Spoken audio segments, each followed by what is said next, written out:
Welcome to the Fintech Times News and Views podcast. Established in 2016, the Fintech Times is a global multimedia news outlet centered around the world's first leading fintech newspaper. We report on the latest and brightest ideas from the fintech world. Follow the conversation using hashtag TFD News and Views and follow us at the Fintech Times. Hello, and welcome back once again to the Fintech Times News and Views podcast. Francis, Tom, how are you guys doing this week? How has your week at the Fintech Times been? Yeah, Polly, thanks for the introduction. I mean, it's great to have you back. I mean, where were you last week, right? We were missing you, so it's great to have you back on the team, and looking forward to talking fintech today. I don't know how you guys survived without me, honestly. Nor do I. Nor do I. It's just shocking. And then Tom, how about you? How's your week been? Mine's been good. Yeah, as I said last week, we didn't have your capable hands, so Francis took the reins.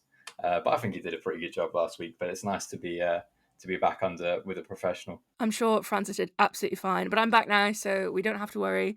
Of course, we have a very, very special guest this week. It's incredibly exciting, but we are joined this week by Tom Padgett from Smarsh. Tom, how are you doing today? I'm doing great. I apologize. I was going to jump in with Tom. I was so excited. I was going to jump in earlier. So I'm doing quite well. Thank you. It's okay. We do have two Toms today, so we're just going to navigate through it the best we can. T2. Yeah. Yeah. Tom 1, Tom 2. You could be Tom 1. Tom, our Tom is other. We'll figure it out as we go along. But it's a genuine pleasure to have you on the podcast today. Why don't you give us a little bit of an introduction as to yourself and your work at Smarsh, and just, I guess, Smarsh in general as well? Yeah, you bet. So for those that aren't aware, Smarsh we deal in communications compliance. So we're the leader in the communications compliance space. So think for those that aren't aware, especially since COVID, any communications that a large financial institution, even smaller financial institutions have with customers, they need to capture for regulatory reasons. And that's what we do. I've been here now for 2.5 years. I started as our head of sales, and now I'm the GM of our enterprise business, which is responsible for the largest financial institutions in the world. So think the biggest banks, insurance companies, investment banks. That's what our team deals with. Amazing stuff. Fantastic. So I'm really looking forward to the conversation they're going to have. I know you've recently written an article for the Fintech Times, which we're going to be discussing a little bit later on in the podcast, but why don't you give us a sort of a sneak preview as to what we're going to be talking about a little bit later? Yeah. I spend a lot of time thinking about these types of things, and we've seen a world wherein it's a lot of things going on, obviously 2022, but I think we're just on the precipice of a lot of change. And what I think that's been is, and a little bit of the article, we've historically been in the compliance, and especially compliance communications, more of a reactive. We're there. So when the regulators come or something goes wrong, we're there to be able to address any potential concerns. And I see a shift going to more, the amounts of data that these organizations we're in the zettabytes. I didn't even know at one point what a zettabyte was. But organizations are seeing the power and potential. Couple that with AI and all the buzzwords. So yeah, it's on my mind a lot right now. Awesome. Well, we'll get to that really in depth a little bit later on. But first, we're going to sort of ease ourselves into the compliance and regulatory space and talk about another article by Francis earlier this week about how Regtech has evolved since the pandemic. So it's our Regtech month here at the Fintech Times, and we've been getting lots of comments and just general thoughts from the industry, just all about the Regtech space. And I think one of the really interesting ones that we have done this week specifically was about how, since the pandemic, everything's just evolved slightly. And I think that's obviously pretty natural, right? The pandemic was a huge thing. We're still feeling the effects of it now, however many years later on it's been. And I think fintech and finance specifically, we saw a lot of change, and we saw a lot of differences, change for good, but also maybe change for not great. Yeah. So we thought, especially with you here with us today, Tom, I thought this would be a really excellent piece for us to sort of really get into. But I mean, from your point of view, Tom, how do you see how the regulatory landscape has changed in the past few years? Literally, with regards to regulatory landscape and what we do in particular, the world changed dramatically. And here's the analogy I will use, or the example. In the world pre-pandemic, institutions could mandate certain platforms couldn't be used. You, Polly, can only use email. You, Polly, can only use plug-in whatever technology. And they could keep things like video conferencing, what we're doing today. They could just say, you can't have a client communication with that. And then this little thing called COVID came around where people are having to work from home. And now not only was it preferable to use those, they had to use those.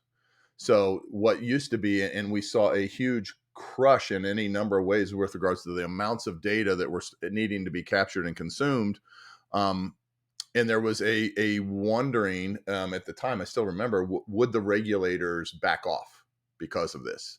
And the answer to that was an absolute no, they would not. In fact, some could argue, and some of our clients and customers would argue, they clamp down a little bit more because of the potential for, to your point, I think you said less than favorable behaviors. There was a big concern. So the world changed in the pandemic. Yeah, and that's something I think we saw, across industries, right? But particularly in fintech. But I mean, Francis, you put this piece together and spoke to our industry experts. What do you think on this? Yeah, and I just wanted to jump in there actually, Polly, sort of talking on what Tom was mentioning, and this like idea that prior to the pandemic there were these sort of strict rules that really had been in place for the longest amount of time, right? And there was no real reason that there should have been any change. There wasn't any sort of game changer, if you will, that was going to make sort of a revolutionary thing happen. But then you look at the pandemic came along, and you simply can't predict something like that. And sure, I mean, in the Regtech series that we've been doing here at the Fintech Times this month, one of our contributors, I should say, said that it is the job of compliance teams to prepare for anything. And I saw that only one out of, I can't even remember how many, but it was a ludicrous amount, had prepared for a pandemic. And I mean, admittedly, it's almost a fantasy thing. You just don't expect it to happen to you. But one of the most interesting points from the article that we're talking about today that I thought was really relevant as well to what you were saying, Tom, came from Alison Spagnolo, the Senior Managing Director and Chief Privacy Officer at Guidepost Solutions. And she spoke about how when everyone moved to work from home, most people were using their own devices, exactly to Tom's point, that, everything was very restricted and, regulators could say this is how it is. But, that had to change. There simply wasn't a way for things to continue in the same manner that they had, just because that was the way that it was. Like the pandemic was work from home. It was, you can't leave your house. And it probably wasn't noticed by how many people, how important it really was for companies to remain compliant, especially when using unapproved software. But it just goes to show how important Regtech is. And it's really like catapulted its importance into massive relevancy, really. Yeah, absolutely. I love everything you've said there and completely agree. But I mean, other Tom, as you are now lovingly referred, what do you think on this? Where's your take on regulation after the pandemic? Yeah, I think everyone's been spot on in the sense of the pandemic really sort of put that curveball in. But we hear a lot about not just regulation and compliance, but all sort of subsectors of fintech. It's all about how it really sort of catapulted innovation forward, and it really brings about innovation in a way that without a pandemic we wouldn't be here. So it's been a really good and important sort of area that helps us to move forward all areas of all industries, and really accelerate innovation in sort of every aspect. Yeah, absolutely. And I guess it's an interesting topic to think about, because the very nature of regulation, and therefore regtech as well, is that it's always got to be evolving, right? Like it's just constantly got to be changing to keep up with the new things in the industry. Tom, I can see you smiling. I'm assuming you agree with that. Oh yeah. Yeah. And what I would say, and I don't, again, it's always been in what you've seen. I think one of the articles, we've always addressed the issues of the past, right? And it's been, okay, now this is, but what you're seeing now, and part of what is a look to how can we get out ahead of some of these, to your point, who planned for a pandemic? Very few. And I would argue even those who said they did, it's like, did you really? But how can we start to, because of some of what we're doing, and this is the exciting stuff, some of what we're doing, you can start to see maybe patterns that you couldn't see before. They're like, ooh, we might be heading for something else here. So a world where, how do I say this? The regulators become the partner of the institutions in a way that we're all trying to find ahead of time versus reactively. It's an exciting time, but the changes are happening at warp speed. And it's very, very, very, which is why, and again, I'm not going to get too far out ahead of myself. These things like generative AI and what is happening in the industry is so exciting, because now you can start to, no human being can comb through all the information that's there. They just can't. So yeah, it is catapulting us into areas that I don't think, if you had asked me in 2019, what would this look like? I never would have said, oh, I saw that. Yeah, of course. I think you've picked up on a really like interesting point there as well, Tom, in the idea that, you know, you said that they're almost the regulators and the sort of the compliance teams. They're now becoming a bigger part. They have a seat at the decision making table now, right? And I think that's Yes. a really, really important, you know, change for Regtech. And this was one of another of the points that we had from one of our experts submitting to our Regtech focus when we're looking back on the past decade of compliance and how it's evolved. I mean, if you like you sort of mentioned, looking back, compliance teams were sort of like a shunt away almost. Like they Yeah. were just put onto the side. Whereas now they're at the table. They're helping make the decisions, and they're talking to CEOs. They're talking to the decision making teams, and the expertise is there, and people are now just recognizing it, right? Yeah. It is becoming, and again, I wrote a little bit about this. It is becoming a strategic component. The opportunities associated with compliance, I wouldn't even be surprised. I'm going to make a prediction. At some point, they rename themselves just to get out of some brand of compliance. But the information that they have, and it's incredibly strategic, and they can now advise regulators. They can advise, working in conjunction with their own CEOs and the regulators. And here's what we're seeing, and maybe this is what we should be looking at to bring a safer environment for everyone, which is what we want, a safe, fair environment. Um, but also start to look to what are other opportunities and areas that we can bring value, that never would have been thought of. I used to say it was very much, the old relationship was very much one of almost, police officer and citizen. Hey, I noticed that you were speeding, and I'm coming to ask you some questions. Can you show me all your data and information? Okay, that's a response. We're seeing now an evolution to a much more proactive dialogue. That's really interesting. And I guess that leads us quite nicely on to your article, Tom, as a bit of a segue. Obviously, you wrote a piece earlier this week on how 2023 has been a shift for compliance. Why don't you give us a bit of a rundown about the things that you mentioned in the article, and we can have a bit of a discussion going? Yeah. So, and again, it's really kind of what I'm saying, where we're going from a reactive world, right? We need this. Can you provide it? To organizations are literally, again, we're dealing with companies that have petabytes and petabytes of information. And they're looking at that in ways that are like, wow, in addition to being able to respond to and address any potential concerns that a regulator might have, what are ways that we can also now start to proactively look at how can we bring more value to, not just, because we also have institutions that are looking to work together and say, how can we bring information together that we can create a safer, proactively, a safer environment for all, that we can look at ways that we can bring incremental value to, both the markets, to our customers. And they are looking, strategically aligning with all that data they have. And again, it's really a confluence of things coming together. You have the data, which has been there, although it's more and more and more and more. And then you have this, and I don't like the term AI. At some point, it's just going to be called it's just intelligence, but insights into the information that humans, it just, because, and I probably, contrary to some, I don't get too worried about AI or I taking over the world. I think it's just an evolution of doing things that humans just can't get to, right? And I'll give you a quick example. It used to be a world where, if you got 100 messages or 10,000 messages and 1% were potentially, there's a concern with the intent, you could have a team of people that address that.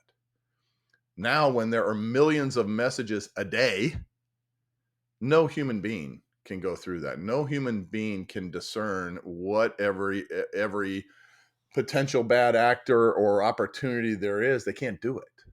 They can't do it. And so, the spawning and the evolution of I, or AI, whatever we want to call it, is really a huge opportunity. I think we are just we're at the early stages of where this is going to go, I believe. And I think it's good. You're going to again see a shift from, of course, we're gonna address all the regulatory concerns, but there's so much more we can bring.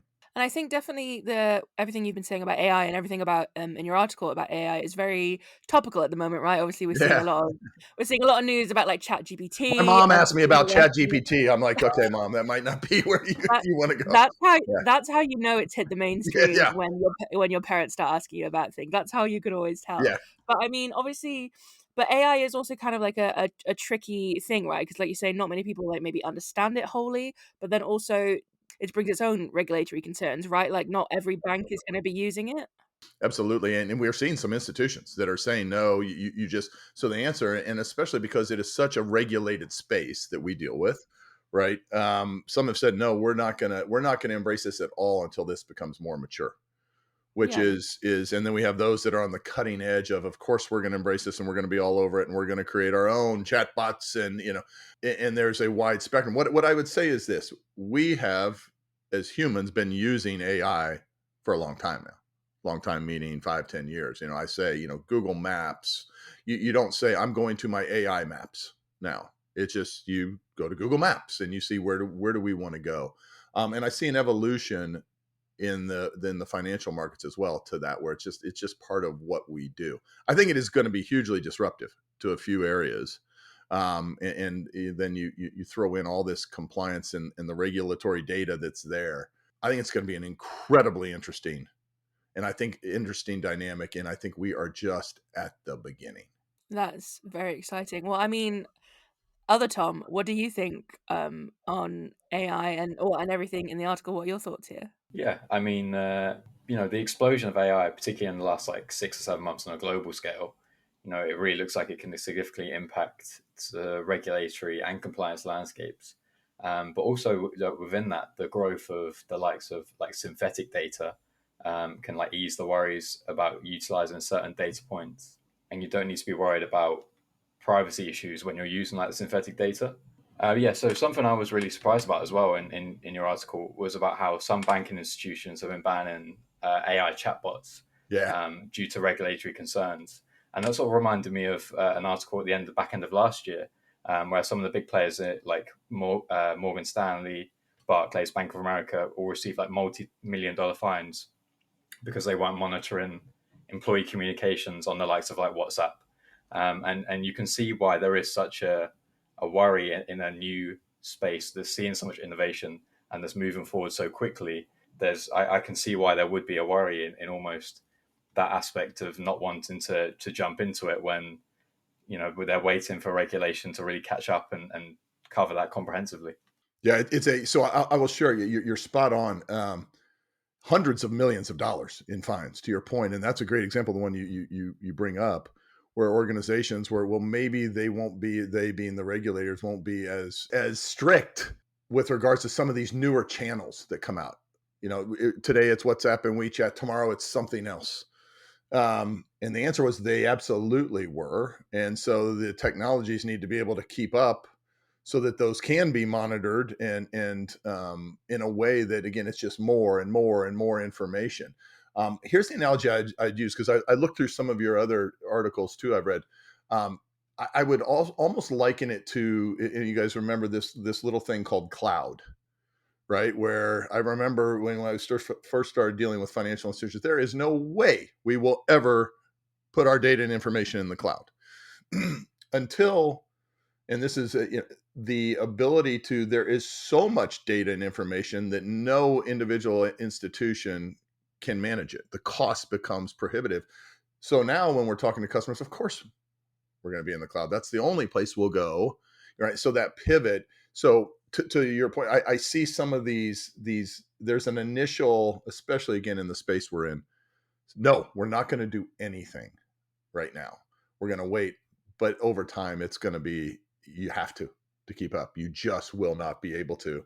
You won't be able to keep up with the speed without it. Yeah, absolutely. I mean, Francis, what do you think on this? Yeah, I mean, there was a really interesting point that you raised. I mean, first and foremost, I just want to say the idea of like, we will never do this, and then we did it. I think that's just brilliant. It's just like that complete idea of, oh no, it's not the status quo. We won't do it. It's bang out of order, and then 5 years later, it's the norm, and everyone's like, oh, you're not doing it now. That's weird. I mean, I think that's going to be interesting, in, like, first and foremost, especially in the Regtech scene, just to see, the development of AI. I mean, we're talking about it now, and like Tom, or other Tom, I'm loving this. I think we should keep it for, like, from now on. Um, but that point of, some companies are getting fined, and others aren't comfortable with it, and I don't know. I think in a few years' time, it will be interesting to see, if that is the continuing trend. But there was a point from the article that you did, Tom, that I wanted to bring up, and that was one of the idea of, banks need to go beyond minimizing risks now, and they should be asking, how can they maximize the benefits from their data? And I think this sort of does already fit into what we've been discussing, right? Which is the use of AI. And I mean, ultimately, that is how you make the best use of data, is by doing things that humans can't do, right? There is human limitation, whichever way you want to look at it. Sure, there's that human touch that everyone's always talking about, and it's like we can't lose that, and it can't be replaced. But ultimately, in a crowded space, which everywhere, every fintech subsector now is. I mean, Regtech is no different. It's not like there's going to be, necessarily one big player that rules the industry. No, it's a crowded space, and because of that, if you're not doing it, your competitors will. And I think that's where the interesting thing lies. Of, like you mentioned, Tom, earlier, that we're seeing some organizations be on this innovative front, and who are trying to be, well, I don't want to use the word innovative again, but innovators in the space. And then there's the others that are sort of saying we're going to wait until it's more matured. So I think that was what stuck out to me in the article as a really interesting point, and I feel like the discussion around AI has really only sort of solidified that. Yeah, it's again, what we're seeing is the dawning of a realization, and everybody has always, quote, gotten it. I'm using air quotes here for those that aren't seeing me, but the data is the real power, right? The data and the ability. No human being wants to comb through millions of messages an hour to try and find one needle in a haystack that might be an indication of bad behavior. Nobody. And so AI brings an incredible value there. But what we're seeing in the article started is also organizations are realizing not only can they use it to find that bad actor, but they can also use it to become a better institution to work for, to proactively look for, hey, every time Polly mentions chickens, she actually means an illegal trade, right? Those are the types of correlations that in a very, and not that humans couldn't do it over time, but that AI, as, and again, intelligence, because there's nothing artificial about it. It's pouring over massive reams of data, can start to bring to bear much, much, much quicker. You've blown the lid off my whole operation now, Tom. I'm going to have to get a new code word. Yeah, Chickens is out the window. yeah, exactly. Be careful. Yeah. I know. But no, I think, no, that's all really interesting. I think it's such an interesting topic that is just going to keep evolving, keep unfolding, keep unfurling as we go along. And it's going to be just so fascinating to see how it all plays out over the next couple of years. And even then beyond that, we were talking before about how the pandemic changed everything. There's nothing to say that something else would come along and change everything again. So it's a really fluid industry that is just going to be so interesting to see what happens, right? Well, and what's and again, I apologize, I get excited about this, but what's fascinating from our perspective. So think about a communication that Polly's having with Francis, and they're switching between Spanish, German, and English in the same conversation, using code words and going across multiple platforms. They go from WhatsApp to some sort of email platform to let's take this to a phone call, and the ability now to be able to capture and integrate and synthesize all of that into one cohesive message or potential, hey, this doesn't seem right. That's available now, which is just fascinating to me. I don't know about you. There's no way I could do that as a human being. No way. Many are much smarter than I, but I don't see it. Absolutely. Well, that does bring us to the end of our discussion for this week. If you want to hear any more about any of the articles that we've spoken about today, or anything else about fintech or regtech or anything like that, head on over to fintechtimes.com and you can hear plenty more news and insights on the whole fintech world. But now we are on to our next segment, which is the quickfire questions that aren't very quick at all. So, Tom, are Are you ready to be grilled about fintech and all sorts of other wonderful I'm ready. things? I'm a little nervous, but I'm ready.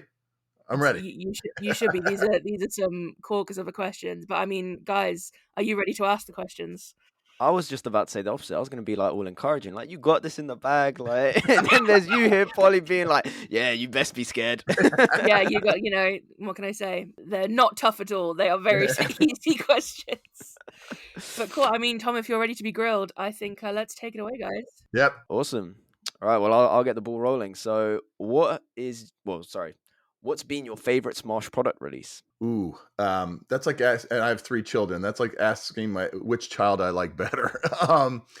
But I'm going to answer your question. What I would say, and I'll tell you why, our enterprise conduct product. And I say that because it is, it's a bringing together of an acquisition we made, which was really IP around artificial intelligence and machine learning, and bringing that into our platform that we developed for scale. And it's the first product we've released that really, I think, a lot of the stuff we talked about kind of synthesizes and takes it and shows, wow, it's there.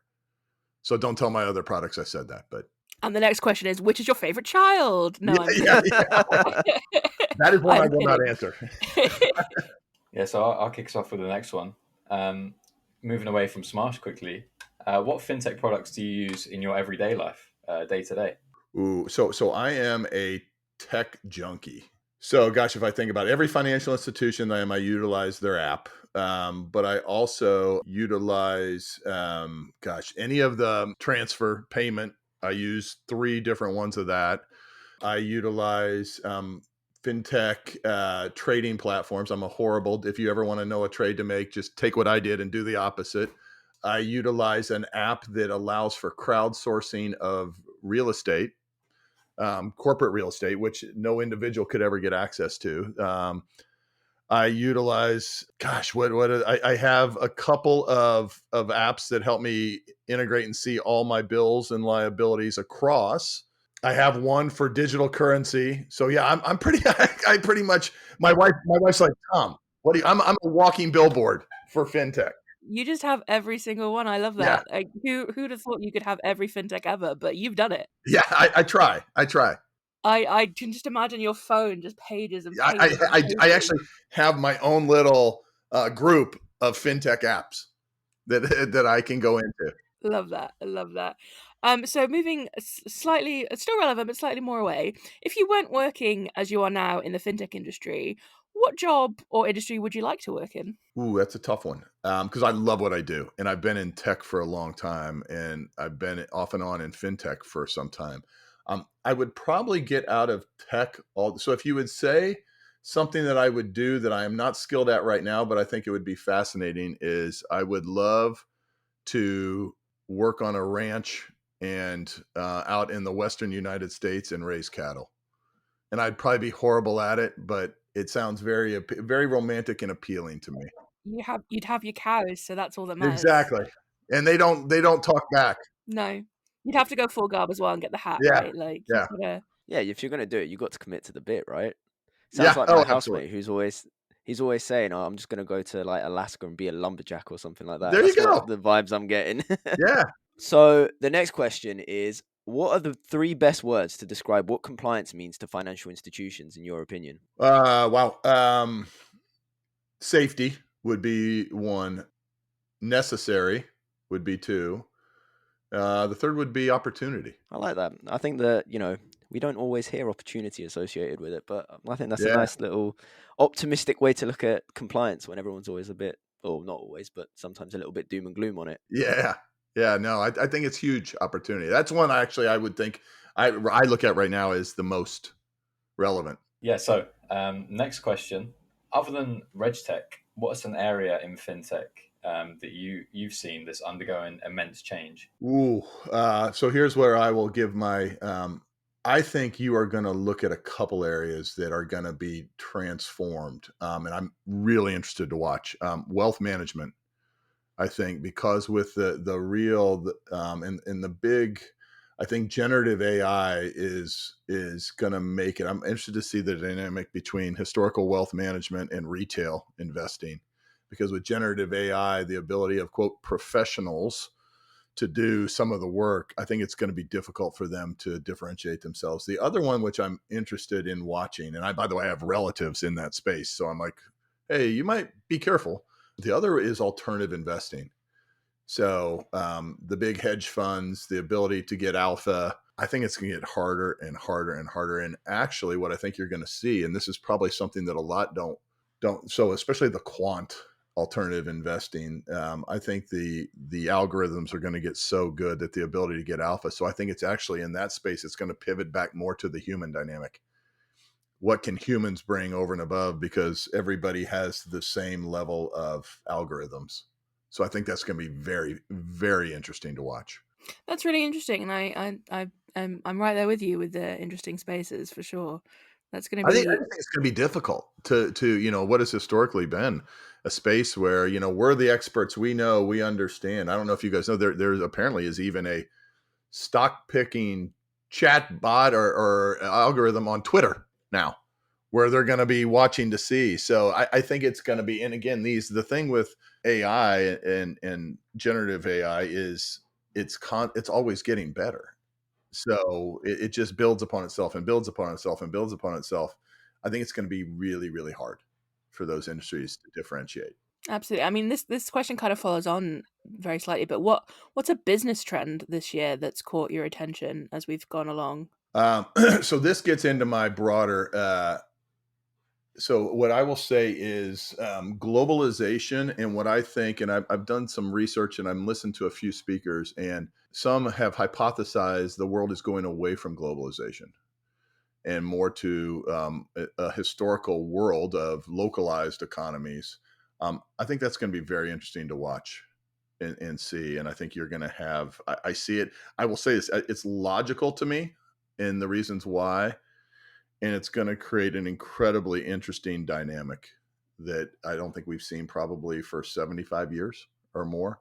Wow. But I think it's going to be fascinating. So the last question is, what interesting thing have you learned about fintech this week? Yeah, great question. I was reading some articles recently about, and I will be interested to see, and it's not so much learned as a perspective, the place of digital currency. We went through this bubble of, and again, when my dad's asking me about crypto, I'm like, wow, that is a bubble. And then, the bubble burst. But now I was actually reading some articles about organizations utilizing crypto and digital currencies as reserves. I'll be interested to see the place that takes in, and I think it will eventually in the broader macro environment. I think it's gonna, as many of these things do, right? The bubble, it breaks and then it settles into reality. So that's very interesting to me. Yeah, I definitely agree. I think the bubble is a very real thing. Yeah, no, and that does lead us on very nicely to our very last segment, which is called What I Learned This Week. So, Tom, each week, being the Fintech Times news team, we get so much news and in different insights crossing our desks that we're learning new things all the time. So, we like to share it on our podcast. You've just shared yours. But I mean, Francis, what have you learned this week? Yeah, cheers, Polly. I mean, today I've decided to sort of move away slightly from the realm of Regtech and sort of move back into the old faithful, which is Paytech. And Tyro Payments has introduced tap to pay on iPhones for merchants in Australia. And while this isn't necessarily the most groundbreaking or revolutionary thing that we've ever seen, it's just another way to, pay. And that's always, financial inclusion. We love to see it. And yeah, I was very, very, very happy to see that. Sounds good. And then, other Tom, what have you learned this week? So this week, I learned dipping our toes into buy now, pay later quickly. Consumers actually spent 1.3 billion through buy now, pay later services in April alone, and that represents 16% of all total online spending in April. And I just thought that was just showed the sort of explosion of buy now, pay later and the change in spaces of lending and paytech.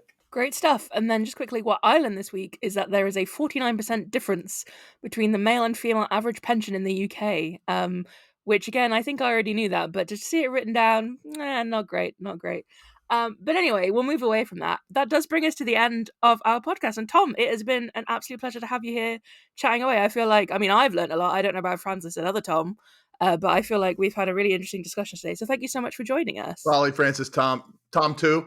I appreciate it. I enjoy it. I could anytime. Let me know. No, but Tom, it has been absolutely fantastic to have you. Francis and our Tom, obviously, it's been great to have you here chatting as well. But no, thank you so much, guys. And hopefully I'll see you again soon, Tom and Francis and Tom. Catch you on the next one. See you guys later. Thank you, everybody. See you later. Tom 2 signing out.